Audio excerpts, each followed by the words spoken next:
How do restaurants price their menus? Now, there's multitude of ways of how to price your menu. For example, value-driven approach, cost per unit approach.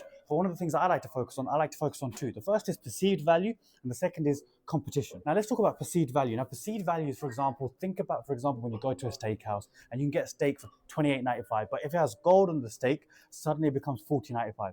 And this is perceived value. In that restaurant, for example, they perceive the notion of having gold or gold flakes or something on the steak makes the value so much more than it would be as a steak itself. And if you're going out for a date or an important business lunch and you want to impress, that's what you order.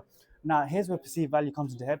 That margin between the £28 of the steak that you would usually retail it for versus, for example, the gold, £40, is all profit. Of course, the gold flakes and gold unit is very marginal as a cost, but it's about the perceived value on the dish. The second thing is competition. If, for example, you're opening a Chinese restaurant and in your vicinity, there's 6 other Chinese restaurants, to see what they're priced at and whether or not you can undercut them while still maintaining some semblance of profit. But this is the main way a lot of people open up their restaurants. Is what they'll do is they'll undercut as much of their competition as possible to try and gain as much revenue as possible. So you just got to make sure that if you do that, you can maintain your margins incredibly well, incredibly strict on your margin, so that you can afford to undercut the incumbents.